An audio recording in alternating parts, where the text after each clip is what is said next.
Mil bendiciones para todos, bendiciones del Altísimo, para todas las personas que están hoy aquí, siempre pendientes de nuestra celebración virtual de los miércoles, hoy transmitiendo la palabra de Dios desde la ciudad de Cali, Colombia, para todas las naciones. Es un gusto, un privilegio, un honor, una responsabilidad muy grande para nosotros poder apartar este tiempo y compartir la palabra de Dios. Que sea Dios nuestro guía, nuestro pastor, nuestro maestro, nuestro orientador, que sea Él llevando de su mano nuestros pasos para poder afianzar nuestros pies en su camino. Bendito Padre Celestial, gracias te damos por este día, por esta noche, esta ocasión en la que nos podemos reunir a través de la virtualidad, pero estar unidos en espíritu en torno a tu palabra.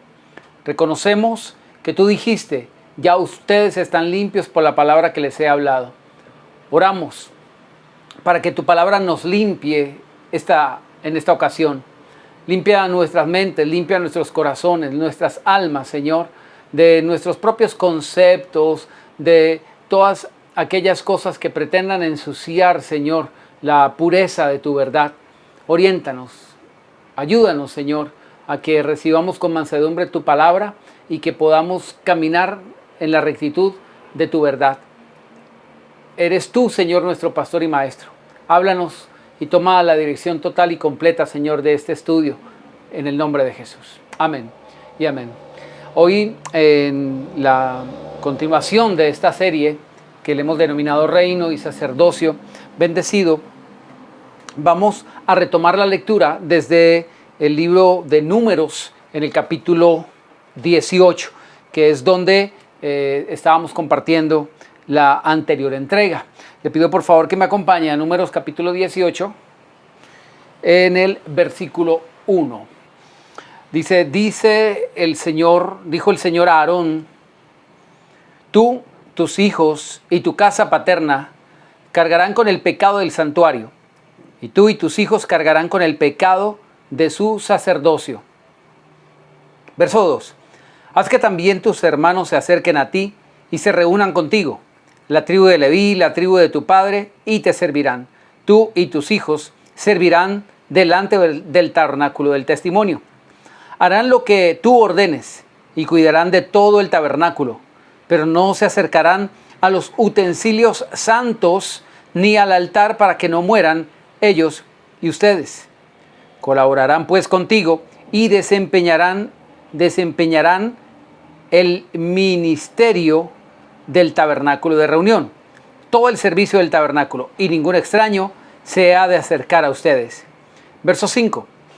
Tengan el cuidado del santuario y el cuidado del altar, para que no venga más la ira de Dios sobre los hijos de Israel. Particularmente, quiero detenerme un momento acá. De manera particular, Dios dice que separa a una tribu de entre las 12 tribus de Israel, la tribu de Leví, para que sea esta tribu la encargada de ministrar los oficios sagrados, todo lo referente a la relación con Dios y su pueblo, a través del oficio de su sacerdocio, el sacerdocio de Aarón. Pero aquí dice claramente que ningún extraño se debería acercar, solamente los de la tribu de Leví fueron separados para este oficio. Y allí en el versículo 5 dice claramente: tendrán el cuidado del santuario, el cuidado del altar, para que no venga más la ira de los hijos, para que no venga más la ira de Dios sobre los hijos de Israel. El versículo 1 nos decía que cargaría esta tribu con el pecado del altar, dice allí, cargarán con el pecado del santuario, y el pecado, dice acá, del sacerdocio. Esto lo que trata de decir es, puntualmente, la palabra pecado, amartia en griego, significa estar fuera del objetivo, fuera del blanco. Cuando Dios le dice que cargarán con el pecado de su sacerdocio, de su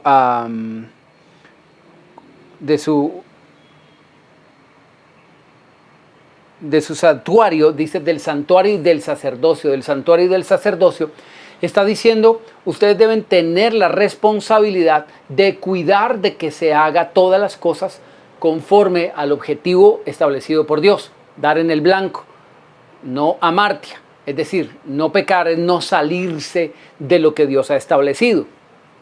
Así pues, el pueblo tenía que saber que había una directriz establecida de parte de Dios, y el versículo 5 es la aclaración, dice: tendrás el cuidado del santuario y el cuidado del altar para que no venga más la ira de Dios sobre el pueblo de Israel.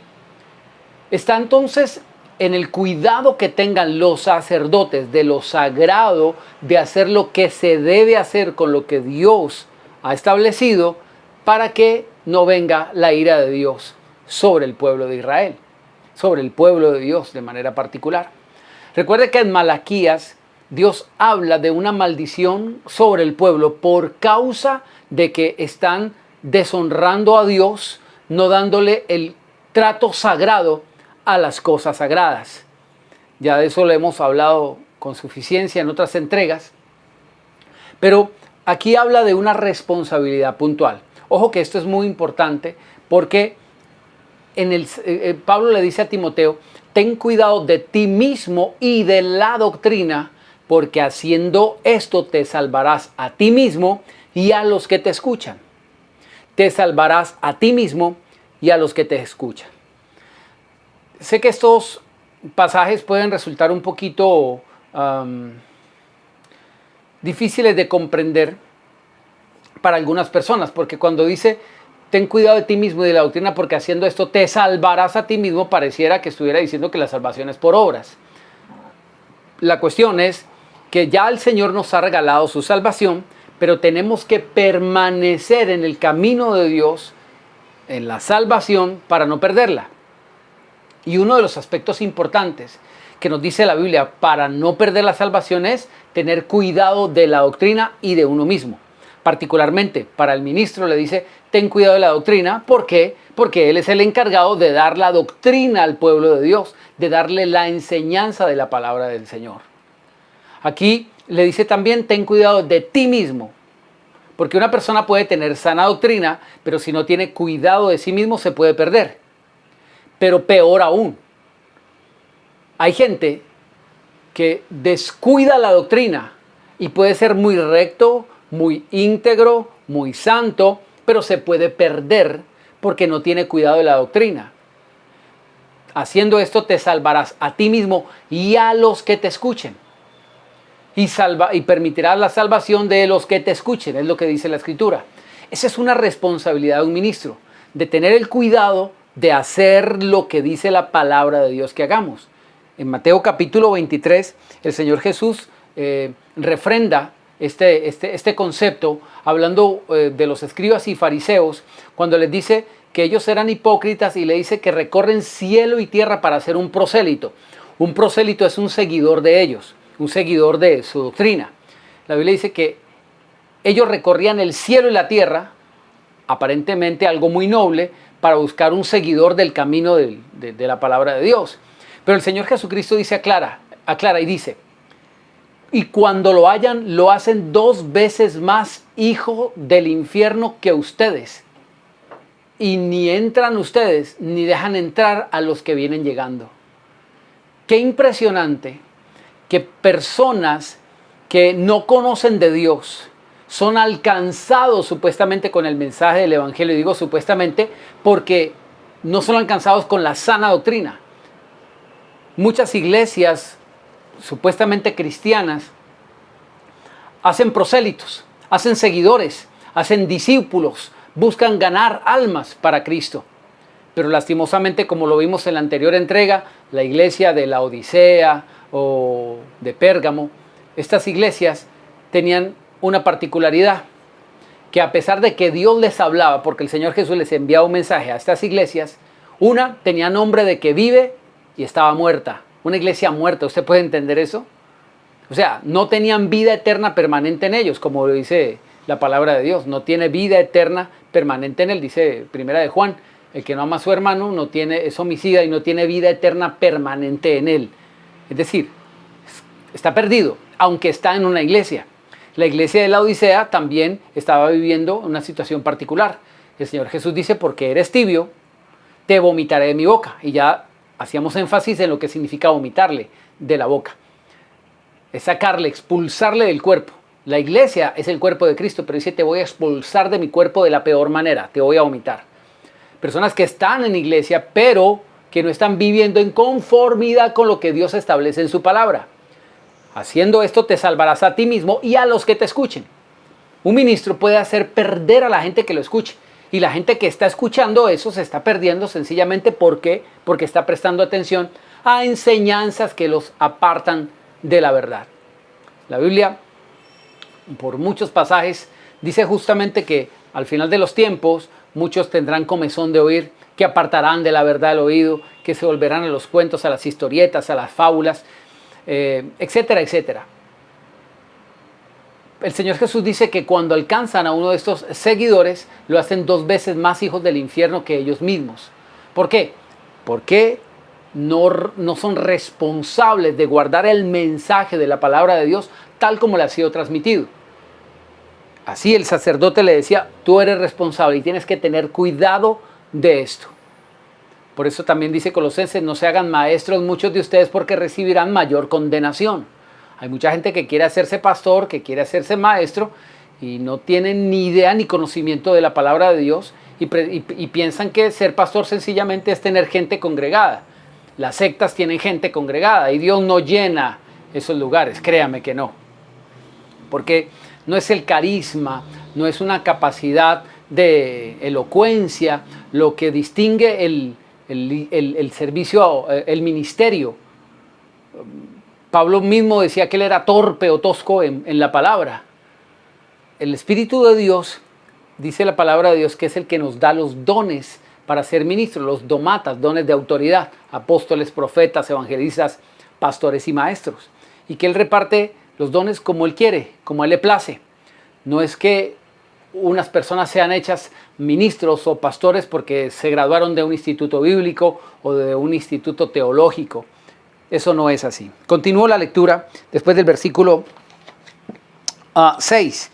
Dice, porque yo he tomado a tus hermanos, los levitas, de entre los hijos de Israel, dados a ustedes como un don de Dios, dados a ustedes como un don del Señor, para que sirvan en el ministerio del tabernáculo de reunión. Esto es muy importante que lo tengamos presente, porque la Escritura establece que el ministro de Dios es un don de Dios dado al pueblo. Un don de Dios dado al pueblo. Habíamos compartido una historia que se encuentra en Primero de Reyes, capítulo 17, después del versículo 8 hasta el versículo 24, que no hicimos la lectura, pero le doy la cita para que usted lo pueda revisar. Y hablábamos justamente de cuando las personas reconocen que el ministro de Dios es un don, el sacerdote es un don dado al pueblo. Aclarábamos en la anterior entrega que no hay pastores que tengan iglesias, sino que hay iglesias que tienen pastores, que es muy diferente. Un pastor no puede decir yo tengo una iglesia, mi iglesia, porque no es a un pastor al que se le da una iglesia, es a una iglesia la que se le da el pastor. Dice la Biblia que el pueblo andaba descarriado, perdido como ovejas que no tienen pastor. Y el Señor dice, pidan obreros para la mies, para que Dios envíe obreros a la mies. El Señor no está diciendo, no nos enseñó a orar, que pidamos ovejas para los ministros, personas para los pastores, sino pastores para las personas. Porque de lo primero, de personas siguiendo pastores, eso sobra. Pero pastores siguiendo a Cristo y guiando a la grey de Dios, al Señor, de eso muy poco. Por eso el Señor dijo, orad al Señor de la mies que envíe obreros de la mies. La mies es la cosecha.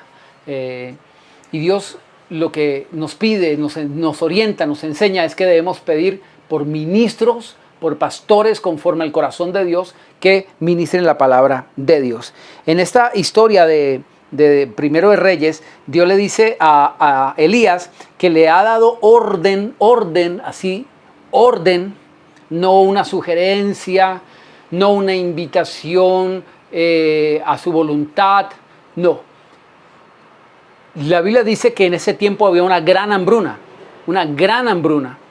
También compartimos un pasaje de Mateo donde el Señor dice que muchas viudas había en los días de Elías, muchas viudas, y había gran hambre. Y solamente a una le fue enviada el profeta. La viuda no fue enviada al profeta, sino el profeta a la viuda. Porque aunque había mucha hambre, había muchas viudas, no había sino tal vez una que tenía la actitud correcta para hacer lo que debía hacer para cambiar su condición. Resulta que en plena escasez, en plena hambruna, Dios estaba buscando un corazón dispuesto para quitar la hambruna de esa persona. Y encontró en una viuda, la viuda de Sarepta, y en su hijo, la disposición del corazón para que Dios sí pudiera bendecirle. Dios sabía que había una hambruna en toda la tierra. La pregunta es, si el Señor Jesús dijo que había muchas viudas allí, ¿por qué las demás viudas no fueron suplidas? Porque no fueron bendecidas económicamente, sino solo una. Porque a una sola le fue enviada el profeta. El profeta habla de la palabra de Dios. El profeta representa allí la palabra de Dios. Una sola persona tenía la correcta disposición en su corazón para recibir la palabra de Dios y darle el trato sagrado a lo sagrado. Por eso, a ella le fue enviada la palabra. Le fue enviada 2 palabras, digámoslo así. La primera palabra fue: no escaseará la harina ni el aceite. Es decir, Dios le envió a decir por el profeta que no tendría escasez, a pesar de que había escasez en toda la tierra y que las demás viudas tendrían escasez. El Señor le dijo a ella que tendría ella abundancia. ¿Por qué tendría ella abundancia? Porque también le mandó a decir: Dios te ordena que me des primero a mí. Que sustente la palabra, que sustente el profeta que representa la palabra. Es decir, mantenga vivo esto que te va a sustentar y te va a mantener viva a ti. Mantenga viva la palabra, mantenga viva el profeta, susténtelo, haga que permanezca viva la palabra, porque este es tu alimento espiritual y el alimento espiritual de toda la nación, para que tú puedas mantenerte con tu alimento físico, que era el que estaba escaseando, el pan. Ella era la única que tuvo la actitud correcta. En este sentido, esta mujer entendió la revelación de que el ministro, de la revelación me refiero de Números capítulo 18, que es el que estamos leyendo, de que el ministro era un don de Dios para el pueblo. Ella sabía quién era un profeta. El profeta, el enviado de Dios. No un mentiroso por allí falaz que aparece diciendo herejías, sino que ella sabía que era un verdadero hombre de Dios. Y por eso ella le dio el lugar que le debía corresponder al profeta. El Señor Jesucristo dijo: quien dé un vaso de agua a un profeta, por cuanto es profeta, recompensa de profeta tendrá. Esto lo dice el Señor Jesús en el Nuevo Testamento. Si, como algunos dicen, los ministerios ya no están activos, entonces significa que el Señor Jesús dijo algo que ya no tiene manera de cumplirse. O sea, nadie puede recibir recompensa de profeta porque como ya no hay profetas, entonces ¿para qué dijo el Señor eso? ¿Para qué dijo el Señor eso? Si en el momento que dijo eso, Él era el único profeta que estaba en el planeta, por decirlo así. Él era el único. Con Él comenzó la iglesia. Y de pronto entonces, los del tiempo de la iglesia primitiva. ¿Y cuándo terminó? ¿Y por qué terminó? No, porque es que ya se cerró el canon de la Biblia y ya no hay nadie más que pueda decir que los 5 ministerios están activos, porque ya los apóstoles del Señor se murieron. Y ese era el único espacio donde podían surgir profetas. O sea, eso no tiene sentido. Es otro tema, pero no quiero profundizar allí. Voy a continuar la lectura. Permítame, por favor, que tengo por aquí hasta el versículo 10. Voy a continuar la lectura. Dice el versículo 6, yo he tomado a sus hermanos, los levitas, de entre ustedes, hijos de Israel, para darlos a ustedes como un don del Señor, para que sirvan en el ministerio del tabernáculo de reunión. Pero tú y tus hijos contigo se ocuparán de su sacerdocio en todo lo relacionado con el altar del velo hacia adentro. Dios le está diciendo que Aarón y sus hijos solamente oficiarían un servicio ministerial del velo hacia adentro. Estamos hablando del lugar santo y el lugar santísimo. Los demás sacerdotes, los demás levitas, servirían del velo hacia afuera, es decir, en el atrio. Y ministrarán, yo los he dado como un don el servicio de su sacerdocio. El extraño que se acerque morirá. Mire cómo Dios dice, yo les he dado como un don el servicio de su sacerdocio. ¿Será que este don ya se extinguió? Porque cualquiera diría, eso es el sacerdocio levítico. Y ya sacerdotes levitas ya no hay. A no ser de que algunos tratan de supuestamente creer que están rescatando este sacerdocio levítico para ministrar en el templo que se va a edificar en Jerusalén, etcétera, etcétera, para acelerar la venida del Mesías. Eso es una herejía total. Créame que eso se va a hacer, pero dice la Escritura, Dulce, mi perrita que está emocionada, que se va a poner algo que se llama la abominación desoladora. Yo sé que algunos teólogos ya tienen su criterio con respecto a lo que las escuelas les han enseñado de lo que es la abominación desoladora, y eso ya pasó, eso ya ocurrió, y ya no hay nada que decir. No. Algunos piensan que la abominación desoladora es algo que ocurrió por allá en el primer siglo por Antíoco Epífanes, que entró en el lugar santo, el lugar santísimo, y sacrificó cerdos allí y se sentó, y ese para muchos ese es el anticristo, porque ya no va a venir el anticristo, sino que ya vino, etcétera, etcétera. Otros dicen que sí va a venir de acuerdo a la escuela teológica y demás, pero muchos lastimosamente no han entendido lo que es la abominación desoladora. Y lastimosamente eso va a ocurrir en algún momento. Se van a volver a establecer los sacrificios, y lastimosamente muchísimas personas que están desviadas de la doctrina van a ser confundidos. Están siendo ya confundidos. Por ahí hay algo que se llama lo de las raíces hebreas y demás, y están haciendo caer en engaño y en mentira al pueblo de Dios. Esta gente no evangeliza a nadie, a ellos les gusta sacar gente de otras iglesias, confundirlos, gente que no tiene conocimiento de la palabra de Dios, diciéndoles que ahí es donde está la pureza y la verdad y demás. Y hay unos falsos apóstoles, falsos ministros, bueno, ellos se hacen llamar rabinos, que supuestamente dicen que la iglesia tiene muchísimas razones por las cuales apoyar que se vuelvan a establecer los sacrificios, porque no era solamente el sacrificio de la salvación, de la expiación, sino que muchísimos otros sacrificios, y que hay que entender que el pueblo de judíos es un pueblo especial, que es el pueblo de Dios. No han entendido nada de la Biblia, lo que la Biblia dice.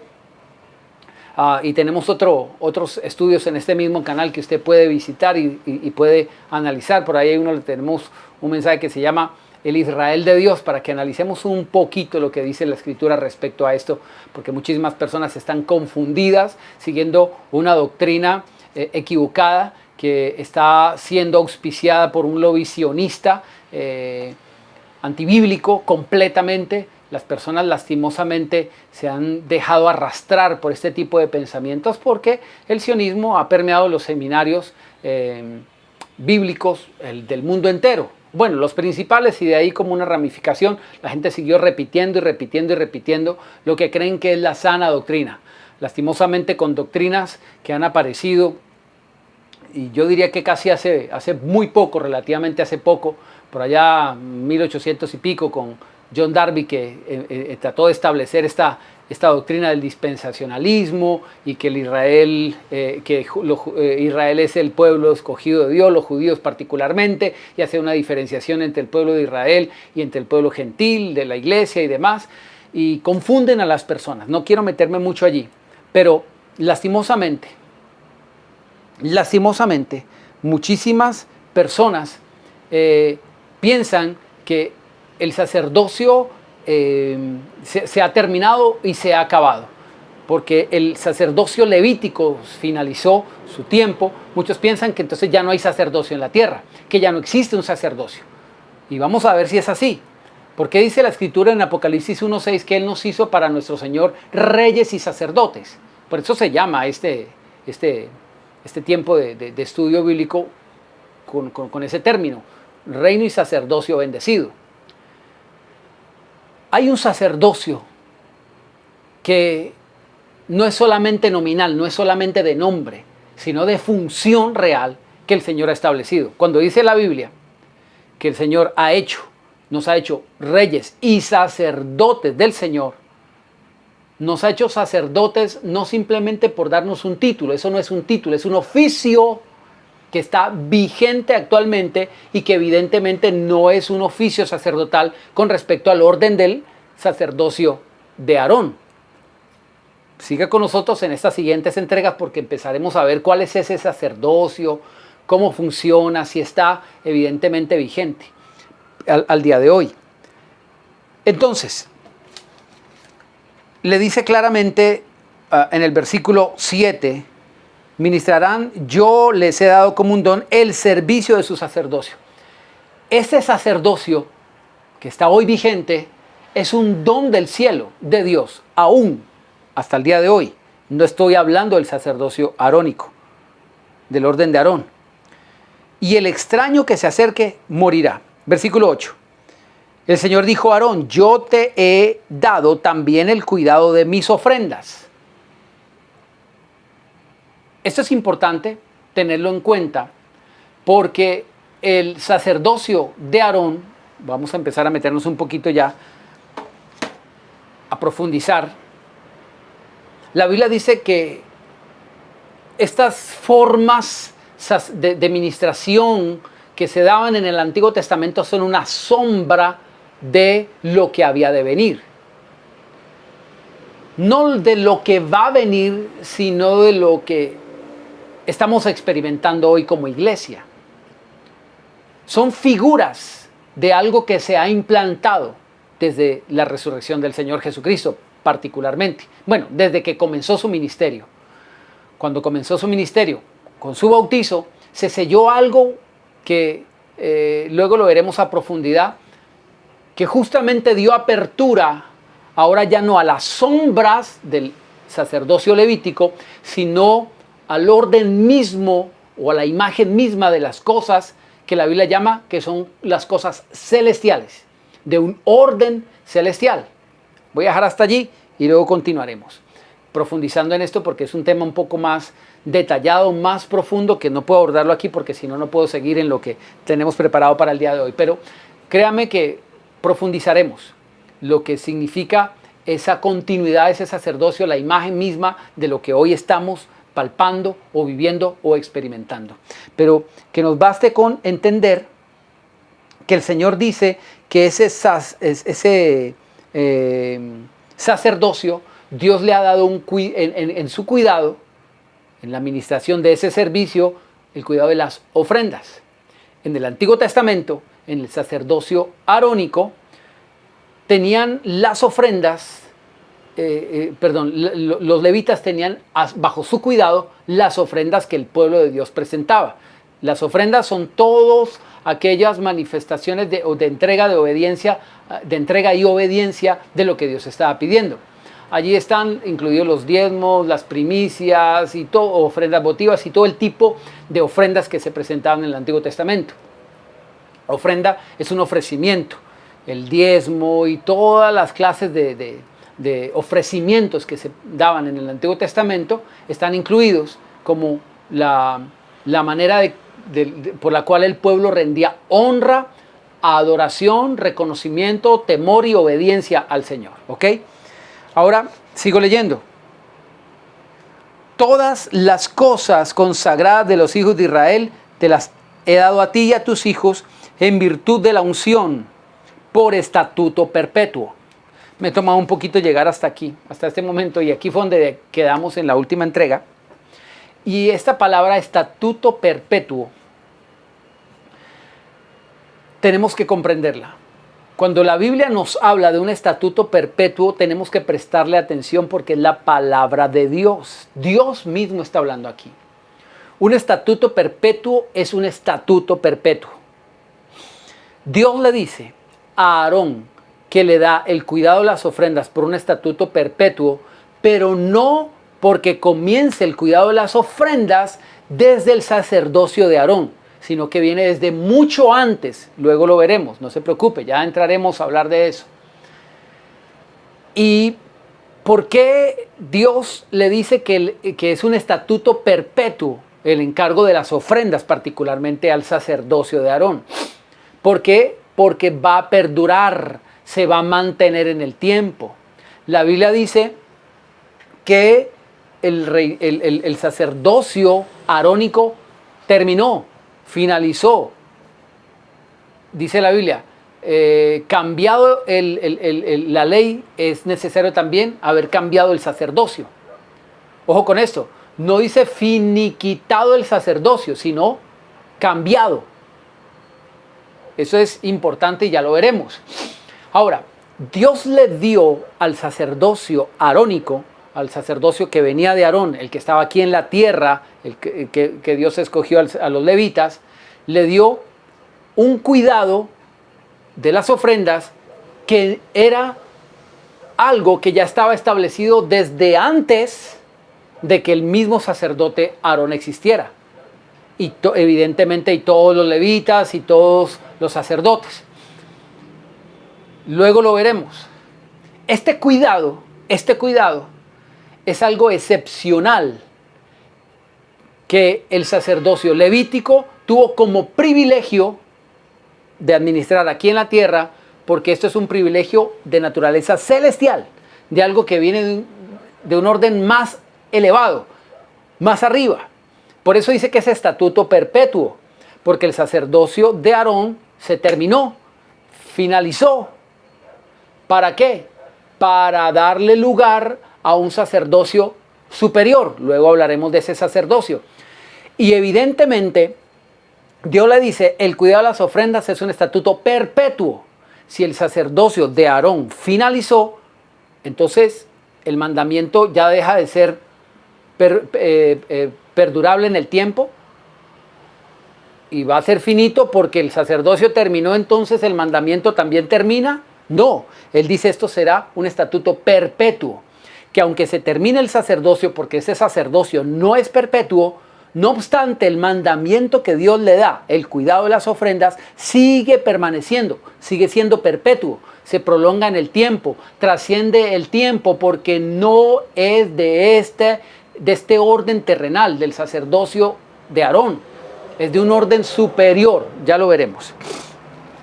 Ahora bien, dice, se lo doy a ti a tus hijos en virtud de la unción por estatuto perpetuo. ¿Por qué dice en virtud de la unción?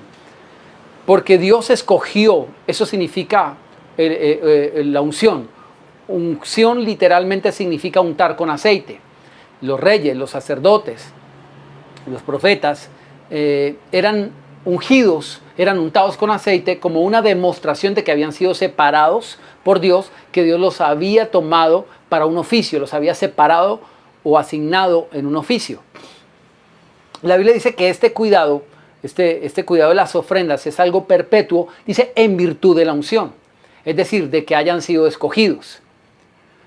Como esto es un estatuto perpetuo, significa que hay una unción también de esa naturaleza, un escogimiento, digámoslo así, que se ha escogido un orden de sacerdocio sobre el cual Dios ha hecho reposar una unción que sigue vigente a perpetuidad, porque el mandamiento es perpetuo. Es necesario entonces que haya un sacerdocio perpetuo que pueda sostener el cuidado de ese mandamiento perpetuo. ¿Me hago entender? Yo sé que hoy tal vez sonará un poquito confuso, pero cuando entremos a hablar, es que no quiero ir muy de lleno porque me aparto de lo que nos corresponde aprender hoy, y luego profundizaremos, créame, sobre esto para que quede muchísimo más claro. Versículo 9, esto será tuyo de la ofrenda de las cosas santas. Atentos a este lenguaje. de las cosas santas reservadas en el fuego, todas las ofrendas que me han de presentar, todo presente suyo, toda expiación por su pecado y toda expiación por su culpa será cosa muy santa para ti y para tus hijos. En el santuario la comerán, todo varón comerá de ella, cosa santa será para ti. Y luego empieza a decir, esto será tuyo, esto también será tuyo, etc. Voy a hacer un salto desde el versículo 11. Dice, esto también será tuyo, la ofrenda elevada de sus dones, etcétera, etcétera. Empieza a describir todas las ofrendas que recibe del pueblo. En el versículo 14 dice, todo lo consagrado por voto de Israel será tuyo. En el versículo 18, por ejemplo, dice, su carne será tuya, así como el pecho de la ofrenda mecida, etcétera, etcétera. Versículo 19 dice, todas las ofrendas elevadas de las cosas santas que los hijos de Israel presenten al Señor, las he dado para ti, tus hijos y tus hijas por estatuto perpetuo. Un pacto de sal perpetuo es este delante del Señor para ti y tu descendencia. Un pacto de sal perpetuo. Bueno, esto lo veremos más adelante detallándolo el pacto de sal, lo que significa, para no detenernos allí. Pero en pocas palabras, para resumir, Dios le dice, de todas las ofrendas que el pueblo trae, ustedes van a tomar algo. Una parte será de ustedes. Las ofrendas son presentadas para mí, dice Dios. Todas las ofrendas son para Dios. Son mías. Cuando en Malaquías dice, mi pueblo me ha robado, malditos son con maldición, porque el pueblo todo me ha robado. Dicen que me han robado en los diezmos y las ofrendas. A quien se le adjudica haber sido hurtado es a Dios. Dice, me han robado, dice Dios. Es decir, es una pertenencia suya. Por eso el Señor dice, dele a Dios lo que es de Dios. Él dice, me han robado a mí porque esto es mío. Es lo que es de Dios. Téngalo claro, porque esto es muy importante. Dios dice, las ofrendas son mías. Pero al sacerdote le dice, ustedes van a tomar una parte de ello. Van a tomar algo de ello. De lo mío, ustedes van a tener. De lo que me corresponde a mí, Dios dice, lo mío, mis diezmos, mis ofrendas, ustedes van a tomar una parte. Ojo con eso. Versículo 20. El Señor le dijo a Aarón, de la tierra de ellos no tendrás heredad, ni entre ellos tendrás parte. Yo soy tu parte y tu heredad en medio de los hijos de Israel, y he dado a los hijos de Leví todos los diezmos en Israel como heredad por su ministerio, por cuanto ellos sirven en el ministerio del tabernáculo de reunión. Los hijos de Israel no se acercarán al tabernáculo de reunión para que no carguen con un pecado por el cual mueran. Pero los levitas harán el servicio del tabernáculo de reunión y ellos cargarán con su iniquidad. Estatuto perpetuo para ustedes, para sus descendientes. Ustedes no poseerán heredad entre los hijos de Israel. Miren lo que dice el final del versículo 23. No poseerán heredad entre los hijos de Israel, porque a los levitas les he dado como heredad los diezmos de los hijos de Israel, que presentarán como ofrenda al Señor, por lo cual les he dicho, entre los hijos de Israel no poseerán heredad. Aquí se dice que la tribu de Leví, recuerde que eran 12 tribus, Judá, Isaacar, Benjamín, etcétera, etcétera. El Señor separó una tribu. Recuerde que Jacob tuvo 12 hijos y entre ellos un hijo se llamaba Leví. Su casa, su descendencia se llamó la tribu de Leví, los que tenían como cabeza a este patriarca, por decirlo así. Heredó su nombre, los levitas, de ahí vienen los levitas. Dios dijo, estos levitas los voy a apartar para mi servicio, el servicio de mi santuario. Cuando entren a la tierra prometida, Dios les dijo que entrarían a una tierra, se repartirán toda la tierra solamente 11 tribus. Los levitas no van a tener tierra, eso es lo que significa que no van a tener heredad. ¿Eso qué significa? Que el pueblo podía cultivar, trabajar la tierra y recibir su beneficio económico de ella, su sustento económico, su comida. Pero entonces los levitas, ¿cómo iban a hacer si no tenían tierra para cultivar? ¿Cómo iban a poder tener ganado? ¿Cómo iban a sembrar y cosechar? ¿Cómo iban a comer? Entonces Dios dice, así lo he estipulado, y aclara muchas veces, esto es santo, esto es lo consagrado, será cosa santísima, siempre habla santo, santo, santo, son cosas separadas, son cosas santas. Y luego dice, esto es un estatuto perpetuo. Yo he separado a esta tribu y ellos van a recibir y estarán al cuidado de los diezmos y las ofrendas. No tendrán heredad, no tendrán parte como las demás naciones, ellos tendrán diezmos y ofrendas. Lo que trata de decir aquí es que el sacerdote, el ministro, solamente debe estar entregado a la obra del servicio a Dios, nada más. Recuerde que ya habíamos visto en otras entregas anteriores, y si usted no hoy llega por diosidencia, por conducto de Dios, a ver este mensaje, créame que para que lo entienda mejor necesita ver las anteriores entregas de esta serie. Reino y sacerdocio bendecido. En 2 entregas atrás, creo, y 3 entregas atrás, hablamos lo que Dios estableció. Así mismo dice 1 Corintios capítulo 6, capítulo 9 o 10. Así mismo estableció el Señor que los que predican el Evangelio vivan del Señor. Ahí la porción bíblica dice, así ordenó el Señor. Que los que trabajan en las cosas sagradas, los que sirven al altar, participan de las cosas sagradas. Los que sirven en trabajo sagrado, así también lo ordenó el Señor, así como lo dice la ley, dice también la escritura allí, así como lo ordena la ley. Eso donde es que está, 1 Corintios 9 creo, ya lo analizamos. El punto es que el pueblo de Dios debe entender que Dios separó a los sacerdotes para que vivan solamente para Él. ¿Por qué? Porque ese es el oficio, porque el estudio de la palabra demanda tiempo. El pueblo normalmente no tiene el tiempo para estudiar profundamente la palabra, se demanda una vida consagrada a tiempo completo, créame, para poder ser un predicador de la palabra, para poder ser fiel predicador de la palabra. O sea, para hablar barrabasadas como muchos andan por allí, siguiendo el dinero y la vanidad de este mundo, están tan cargados de mundo que por eso es lo que predican. Nadie puede dar de lo que no tiene, y como están tan metidos en el mundo, pues ¿cómo van a predicar las cosas sagradas, santas?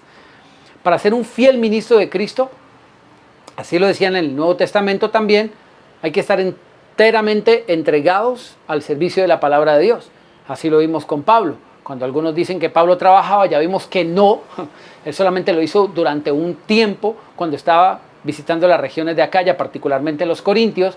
Y el mismo pasaje donde dice que él trabajaba, dice que luego estaba entregado tiempo completo a la predicación de la palabra, porque él entendía muy claramente que eso es a lo que fue llamado, a ninguna otra cosa. El que predica el Evangelio, viva el Evangelio. Eso fue lo que el Señor estableció. Mire las anteriores entregas. Entonces, el cuidado de las ofrendas, un estatuto perpetuo de las cosas sagradas, dice que es la herencia para el pueblo de Israel. Pero, en otros muchos pasajes, notamos que Dios le dice a los sacerdotes que no son los diezmos ni las ofrendas su herencia. Aquí parece que lo dijera que es así, pero acompáñeme por favor a leer estas citas bíblicas, particularmente el Salmo 142.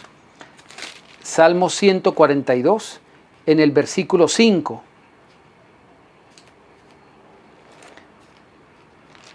Salmo 142, versículo 5. Clamé a ti, Señor. Dije, tú eres mi esperanza y mi porción en la tierra de los vivientes. Tú eres mi esperanza y mi porción en la tierra de los vivientes. Salmo 73, 26. Salmo 73, 26. Mi carne y mi corazón desfallecen, mas la roca de mi corazón y mi porción es Dios para siempre. Es Dios para siempre. Salmo 119, 57. Salmo 119, 57. Mi porción es el Señor. He dicho que guardaré sus palabras. Mi porción es el Señor. He dicho que guardaré sus palabras. Y el Salmo 16, 5. Salmo 16, versículo 5. El Señor es la porción de mi herencia. El Señor es la porción de mi herencia y mi copa. Tú aseguras mi suerte. Tus cuerdas me cayeron en lugares deleitosos y hermosa es la heredad que me ha tocado. Recuerde que la tierra prometida fue repartida por suertes. A un pueblo le tocó un determinado territorio en la tierra prometida y a otro otro. Eso fue establecido por unos sorteos, de manera como fueron asignados algunos, ¿no? Pero este pasaje, dice el Salmo 16, dice, el Señor es la porción de mi herencia y mi copa, tú aseguras mi suerte. Es decir, voy a usar una forma alegórica de decirlo para que no me malentienda. Pensemos en los dados. Cuando alguien lanza unos dados y espera que salga un determinado número y sale ese número establecido, uno dice, tuvo buena suerte. Pero cuando el pasaje está diciendo, tú aseguras mi suerte, aseguras, está saliéndose de todo el concepto de lo que se entiende por suerte. En la suerte no hay nada seguro. Hay miles de posibilidades, o muchísimas posibilidades de acuerdo a cómo esté establecido, aquello que se sortea o cómo se sortea. Hay muchísimas posibilidades y no hay nada seguro. Puede salir un número como puede salir otro. Cuando Dios, la palabra de Dios dice que tú aseguras mi suerte, está diciendo que nada es por suerte. Esto es lo que trata de decir. Pongamos el ejemplo que acabo de establecer de los dados. Pida un número y usted dice es el número 7. Por suerte puede que caiga el 7, como puede que no. Cuando no cae le llamamos mala suerte. Pero cuando Dios dice, tú aseguras, la palabra de Dios dice, tú aseguras mi suerte, es que escúcheme, aunque usted tire los dados 1,50,000 o 1,000,000 de veces, siempre le va a salir el número que Dios estableció que le saliera. Porque Dios es el que tiene ese cuidado. Dios es el que hace que caiga ese número. No por suerte, porque en la suerte no hay nada seguro. Y si Dios la asegura, significa que Dios es el que lo ha establecido. Entonces, la asignación de mi tierra o de la tierra que le tocó la porción allí, no fue por suerte, sino porque lo que parecía que fuera por suerte fue asegurado por Dios porque Dios lo estableció. Eso es lo que significa el pasaje. Y luego dice allí, las cuerdas me cayeron en lugares deleitosos. La cuerda lo que significa es el límite. Es decir, alguien dijo, vamos a hacer los límites de la tierra. Y alguna tierra y algún espacio de la tierra fue delimitado con una cuerda, diciendo, hasta aquí llega el territorio de la tribu de Neftalí, por ejemplo. Y de aquí para allá comienzan los de Benjamín. Pero cuando él dice, mis cuerdas cayeron en lugar deleitoso, es decir, me tocó la asignación de la mejor tierra, quedó en la parte más fértil, quedó en la mejor parte cerca de aguas, para los pastos del ganado, etcétera, etcétera. Lo que está diciendo es que el límite de lo que Dios ha establecido para mí es el mejor. La suerte ya no es suerte, es algo que Dios estableció y determinó. Y luego dice, antes de eso, luego dice, es hermosa la heredad que me ha tocado. Es hermosa la heredad que me ha tocado. ¿Y cuál es la heredad? El versículo 5 dice, el Señor es la porción de mi herencia, de mi herencia. Aquí está aclarando, en los versículos que he leído, está aclarando que la herencia no es lo que se me da en posesión, sino el Dios que tengo. Ya no es lo que Dios me da, sino el Dios que tengo, mi herencia. Mi herencia no es lo que se me asigna, las cosas que se me entregan, sino Dios, que me puede dar todas las cosas. Por eso dice la Escritura, a los ricos de este mundo, 1 Timoteo 6, a los ricos de este mundo manda que no sean altivos, ni pongan la esperanza en la riqueza, las cuales son inciertas, sino en Dios, que nos da todas las cosas en abundancia. ¿Por qué poner la esperanza en la abundancia si Dios es el que da las cosas en abundancia? Porque más bien no poner nuestra esperanza en Dios, que es el que nos da las cosas en abundancia.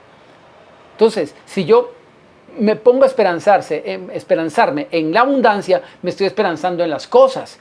Pero si me esperanzo en Dios, tengo a Dios y con Él todas las mejores cosas. La Biblia dice que Él nos da todas las cosas en abundancia para que las disfrutemos. ¿Me entiende?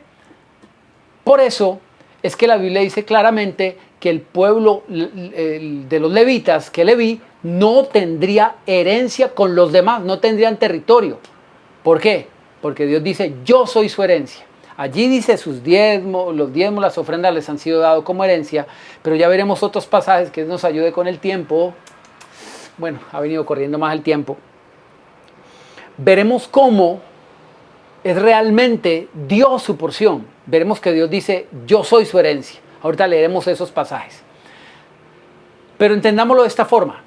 Dios dice, ellos tienen los diezmos y las ofrendas, esa es su herencia. ¿Qué es su herencia? ¿Qué representa los diezmos y las ofrendas? La posesión de Dios. Dios dijo, mis diezmos, el pueblo me ha robado. ¿Por qué se le roba a él? Porque es algo suyo. Los diezmos y las ofrendas son suyas. Darle a Dios lo que es de Dios. Hay algo que es de Dios. Dios, en pocas palabras, le está diciendo al pueblo de los levitas, a los sacerdotes, la porción suya es algo que yo tengo, es algo mío. Ustedes, más que tener dinero, entiendan, la herencia soy yo. Es lo que yo les puedo dar. Eso es muy diferente a creer que simplemente es dinero y que son los diezmos y las ofrendas. Dios dice, la porción de ustedes, lo que ustedes van a tener, no es dinero, no es diezmos y ofrendas, soy yo. ¡Wow! Mire, por favor, vamos a seguir leyendo números en un momento, pero quiero que me acompañe, por favor, primero a Deuteronomio capítulo 18. Ahorita continuamos con números, pero quiero que por favor me acompañe a Deuteronomio 18.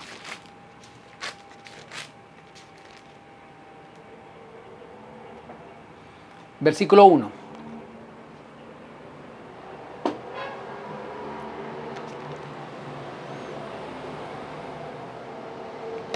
Dice, los sacerdotes levitas, es decir, toda la tribu de Leví, no tendrán parte ni heredad en Israel.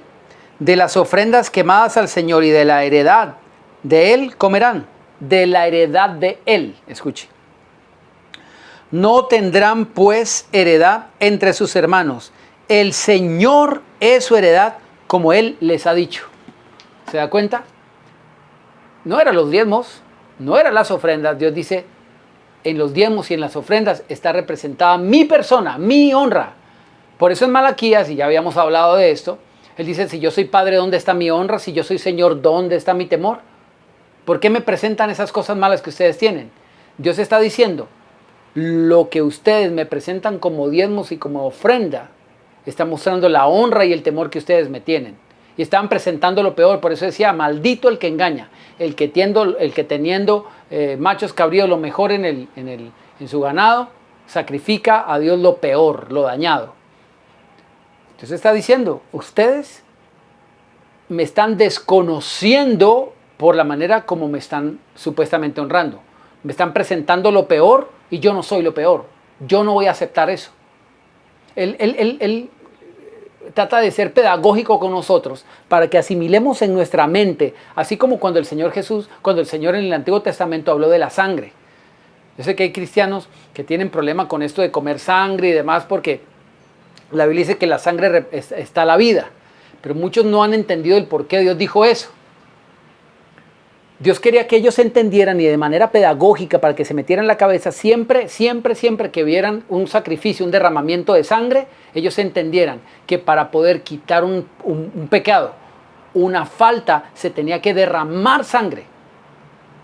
Y cuando Él dice, en la sangre está la vida, ellos evidentemente están viendo que un animalito se está muriendo, porque la vida se le está yendo. El Señor dijo, en la sangre está la vida. No es porque en la sangre esté la vida, la sangre está, la vida está en muchas otras partes más que la sangre.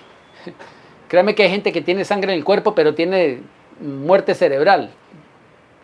La sangre está en el cerebro también, ¿sí? Entonces, es un símbolo, un significado que le está dando Dios para que la gente entendiera que la paga del pecado es muerte y que la muerte solamente se quita con, el pecado se quita solamente con una muerte, porque la paga del pecado es muerte. Y la muerte de alguien, de un inocente particularmente, un derramamiento de sangre. La sangre está representando la vida. Hay una vida que se va para traerte vida a ti, que fuiste el que pecaste. Eso es de manera pedagógica lo que el Señor les quería mostrar en el Antiguo Testamento, y de la misma manera lo hace con las ofrendas. Él está diciendo, lo que tú presentas, lo que yo te ordeno que presentes es lo mejor, y ahorita veremos en Números 18 que dice que no cargarás con ningún pecado cuando presentes a Dios lo mejor. Significa que cuando uno no presenta a Dios lo mejor, sí está cargando con un pecado. Eso dice la Escritura. Ahora bien, Dios les está diciendo, pongan en su mente, así como cuando vean sangre, están pensando en vida, porque hay que quitar la muerte solamente poniendo un sacrificio de un animalito, poniendo su vida. Así también, cuando ustedes piensen en las ofrendas, en los diezmos que yo les pido, piensen en mi honra, en algo mío. ¿Usted cree que en mí hay algo malo? ¿Por qué me presenta algo malo? Eso no es mío, lo malo no es mío, yo no les voy a recibir eso, les rechazo esos diezmos, les rechazo esas ofrendas, malditos son con toda maldición, porque están trayendo lo peor, lo malo y lo dañado. Eso es lo que Dios dice en el Antiguo Testamento. Lo mío relaciónenlo conmigo, presenten lo mejor, porque yo soy el Señor Dios del universo y en todo lugar se me ofrece ofrenda limpia. Eso ya lo hemos hablado hasta la saciedad. Estoy citando el libro de Malaquías, que ya lo hemos visto en otras entregas. Dios está diciendo, a los sacerdotes, a los levitas, les doy los diezmos y las ofrendas porque es algo mío. Yo soy realmente su herencia. Yo soy su porción. Sigamos en Deuteronomio capítulo 18. A ver hasta qué versículo leemos. Hasta el 8. Dice, no tendrán, versículo 2, no tendrá pues heredad entre sus hermanos. El Señor es su heredad, como Él les ha dicho.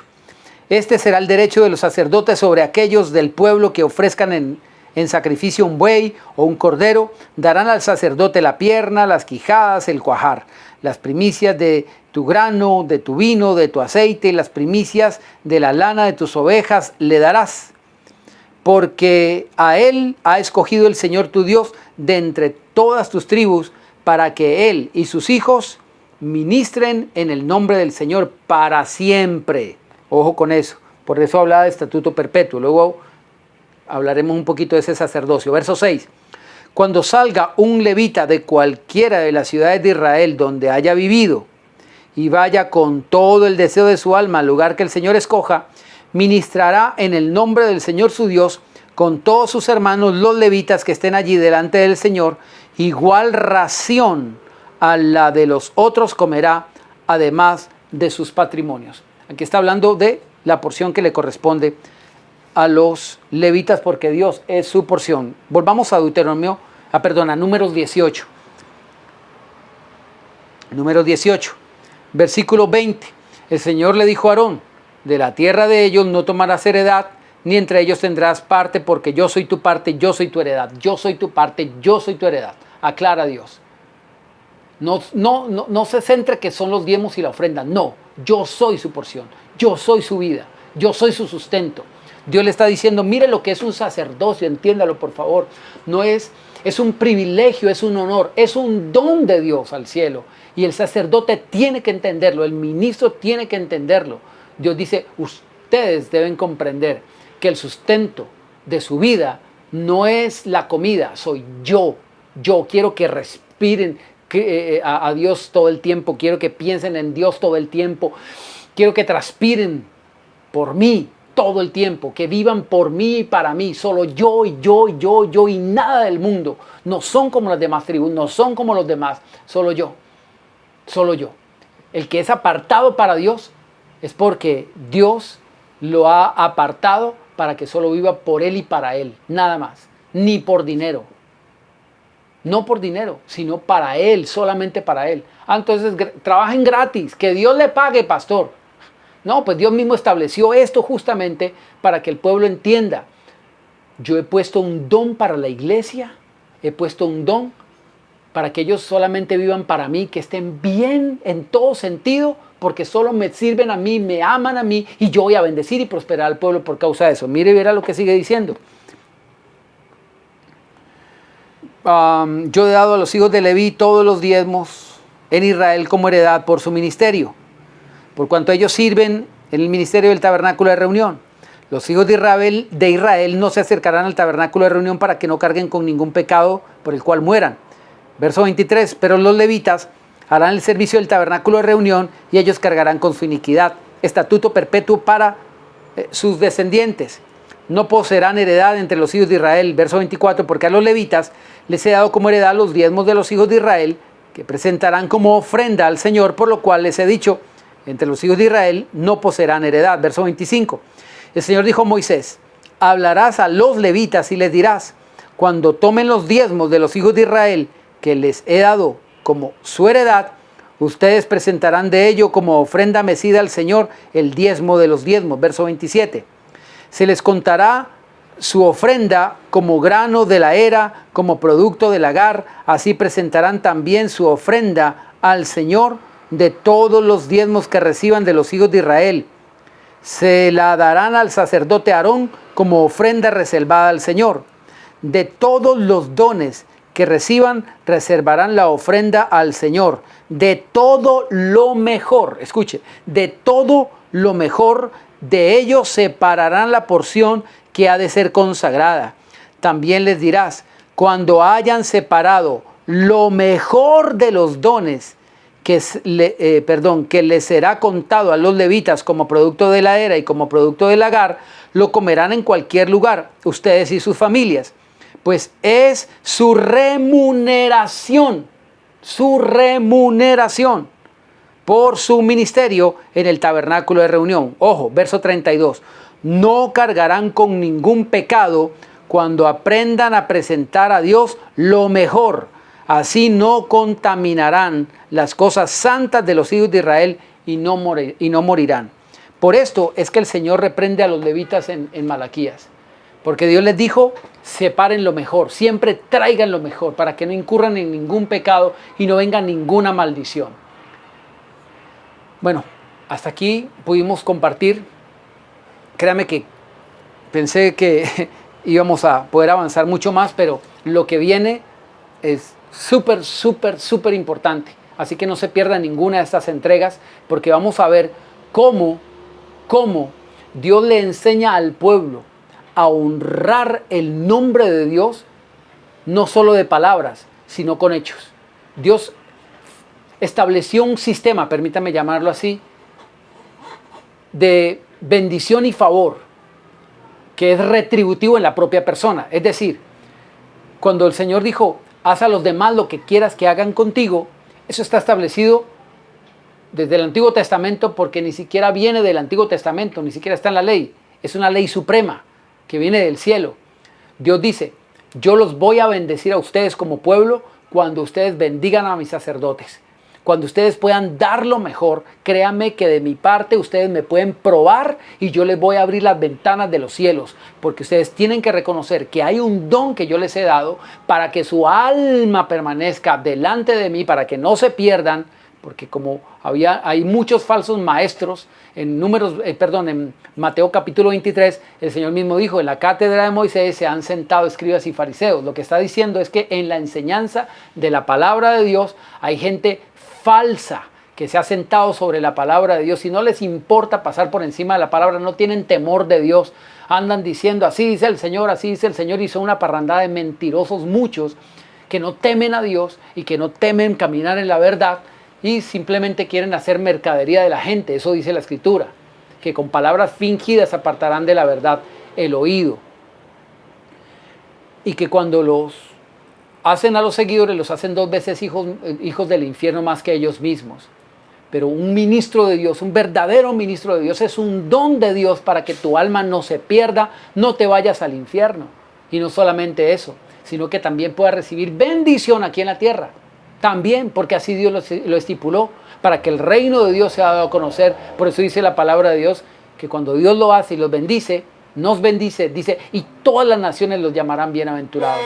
Porque Dios quiere que se muestre esto y que se vea que el reino de Dios es bendición. Así que pongamos en operación esos principios de honra que Dios estableció. No es solamente para mí, Dios no quiere que vivamos en ese egoísmo. Solo para mí, yo quiero para mí, Señor, dame mi bendición. No, Dios dice, yo te doy tu bendición cuando bendigas a otros que yo te he puesto en orden perpetuo a que los bendigas. Dios así lo estableció.